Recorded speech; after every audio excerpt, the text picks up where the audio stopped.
All right, we are in what I like to call the command center, the driver's seat. This is pretty easy to operate. I mean, this thing drives like a dream, but I'm going to go over a lot of these good buttons over here so you guys kind of know what you're seeing. The leveling system is right there, along with the headlights, AC, but I'm going to turn this around and kind of walk you guys through a simple how-to on this end. But again, I'll try to do another video, but I want you to have this one in case you have any questions about the buttons and the knobs. We are switching out the house batteries. I've got to go pick those up, but I wanted to make sure you had an idea on this, the control center, the command center. So let's get started. We'll start here at the steering wheel. All right, cruise control is right here, on, off, set, cancel, resume. Anytime you turn the vehicle off, cruise control does turn off. Right here, okay, you're gonna pull this and it will make the steering wheel go up and down. And if you push it, it telescopes and goes in and out. But that knob is right here. So you can get yourself comfortable in here. AC controls right here, and heater, AC button. You've got some USB ports, 12-volt port. This is your transmission. Since this is an air brake system, there is no park. So this is your parking brake. So what you're going to do, hold your brake, push this parking brake in, and you'll be in neutral. It'll say in right here. And then you'll select drive, just push button or reverse. You don't have to worry about anything else. Go forward, go backwards. When you're ready to park, put the vehicle in neutral, pull this parking brake out, and that will hold you steady. You do have a command center that when you pull the parking brake or release the parking brake, it'll say, hey, you're not in gear. And once you put it in drive, it'll stop beeping. Same thing. If you pull the parking brake, or if you put the vehicle in neutral, it'll be like, hey, beep, beep, beep, beep, beep, reminding you to set your parking brake. You have a quick access to the generator right here. We talked about the main controller up here. We also mentioned this. To start the generator from right here, if you're driving down the road and it's hot and you want to start running the ACs back here, hold down stop for about 5 seconds. That primes it, and then hold down the generator start button. Just hold it down and you'll hear it, and you'll feel it kind of kick on. Give it a few minutes. I say a minute to 2 minutes, and then go turn the ACs on. Right over here, we'll zoom in a little bit. You've got headlights, your dimmer switch for what's inside here, fog lights, and accent lights. The accent lights are the word Entegra, and there's little C accents that you can turn on if you want. Leveling system. This one's important right here. All right. So you can see it's not powered on. You hit the power button, it'll turn on. And then you'll see over here what you need to do. If the ignition's on, that light will come on. If you're in neutral, it'll say engage parking brake, because it will not let you set the levelers without the parking brake engaged. It will not let you level the coach while the engine's on. You have to turn the engine off. So, and then all you got to do is hit auto level. Make sure no one's moving around. Everyone needs to be sitting still, and it will release the air out of the airbags, and then it will at the same time lower the 4 level stabilizers underneath, and it'll level itself out.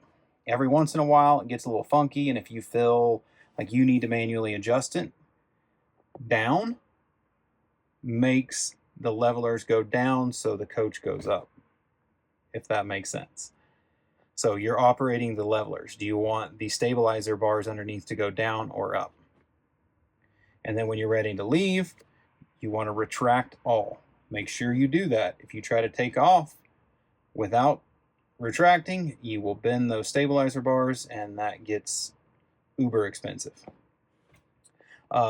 One rule of thumb is you always want to have all your slides out fully extended before you level. That way it can stabilize the weight better, because if you do it previously, it may not be able to get it perfectly level because of the way the leveling mechanism in there works. But that is the equalizer system. All right, now we come over. I'm going to raise this up, get it out of the way, to the button heaven. This is a main power button. Okay. Okay, house power is off, house power is on. You can turn off the house power here in the control panel video. There's also the main power button right over there, but this one will do it as well. We'll start at the back. Docking lights, left, right, rear. So there's 2 lights at the rear, there's 2 lights on the left, and there's 2 lights on the right. One front, one rear. You can turn these lights on when you're backing up, or if you're hooking up something in the dark, or if you need to do something at night and you need to see a little better, you can turn these on individually or all of them. Just make sure when you're driving you don't have them on, because they will blind cars as they try to pass you, and a cop could get you on that one. Air horn, pretty self-explanatory on that one. Here is the pedal, so your gas and your brake pedal right there.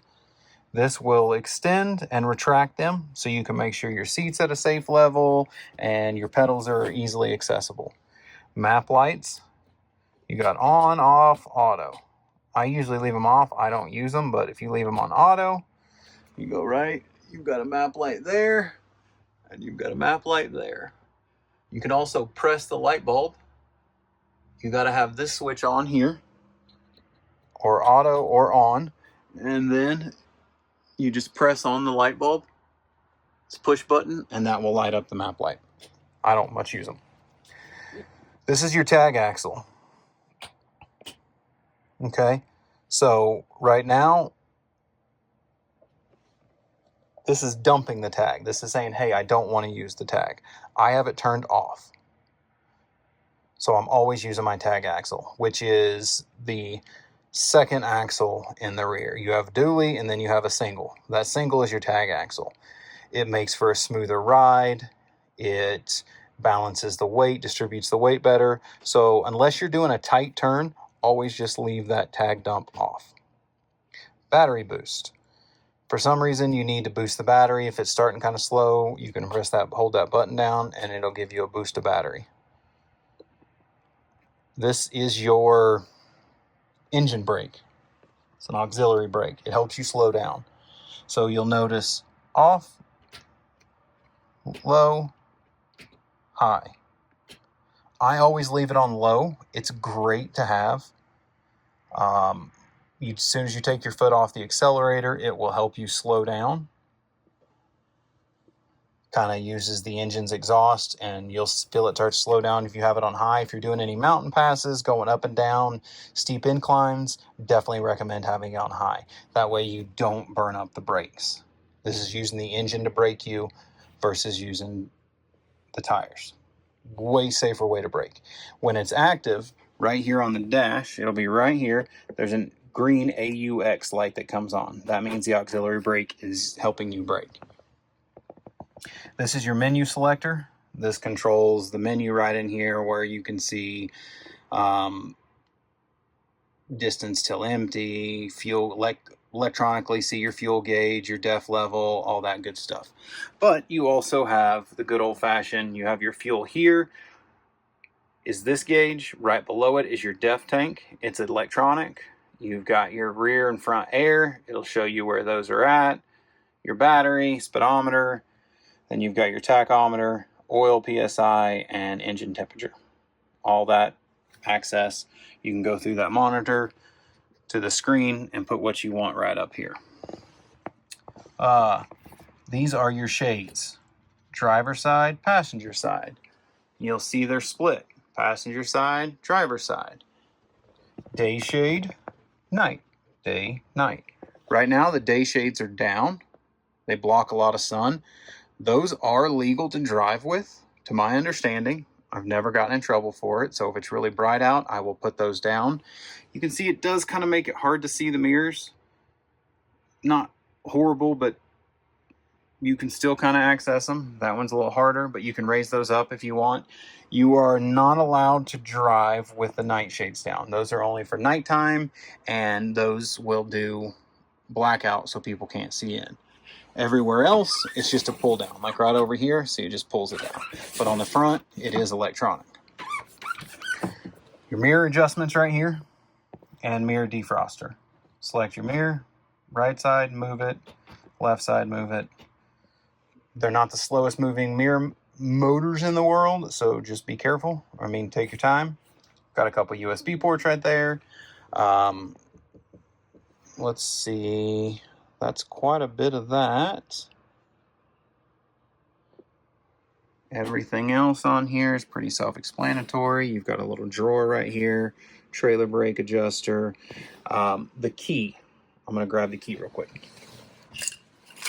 So, I think it's just an adjustment, but you'll notice the key is in sideways. It'll turn back, but this will not release the key. You have to just turn a little bit, and that releases the key. Pretty self-explanatory. Just turn it just a hair, and if you turn it just a bit more, you'll be on accessory, and a little bit more, and you'll be starting her. All right, that's a pretty solid explanation of the command center.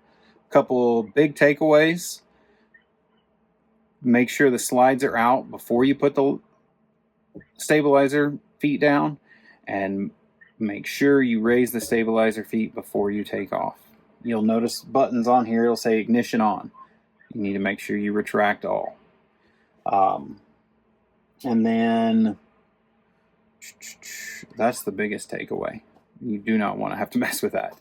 But again, I say at the end of every single video, I just want to emphasize, I want you to enjoy your trip and have a lot of fun. So don't hesitate to shoot me a text. I try to get to them as soon as I can. But shoot me a text, pictures, video. If you've got questions, I'll do everything I can to help you. Oh, I didn't say the screen here, the bottom screen. Let me show you. You got two screens here. The bottom screen is always going to show your rear. It's camera back there. You can do hitch, you can do normal, and you can do horizon. I usually leave it on horizon. You can see more of what's behind you. But as you turn on your blinkers left and right, that camera will switch so you can see your blind spot. There's cameras in both the mirrors. So turn on the blinker, you can look at the mirror, you can look in the camera, make sure there's no one there before you change lanes. The top screen is your stereo, it does have Bluetooth. There is a GPS. I don't like the GPS. Just never have. I think it's slow, it's sluggish. I don't like the way it routes you. There is an app called RV Life, and I'll try to remember to put a link in the description to that app. But there is a free version, or it's like $50 for a year membership, but it's fantastic if you're going on a long road trip. Download it. You can put in the year, make, model, specs of this unit, and it will route you how you need to go, so you don't have to worry about bridges and overpasses and things like that. Being that we mentioned earlier, 13.6 is what you need to, don't go under anything lower than 13.6, 13 feet 6 inches. But the RV Life app, it's on your phone. The GPS works great. You can add stops just like in Google Maps, but do not use Google Maps. It routes you for a car, so you could come to low crossings, low bridges, then you're in a whole heap of trouble.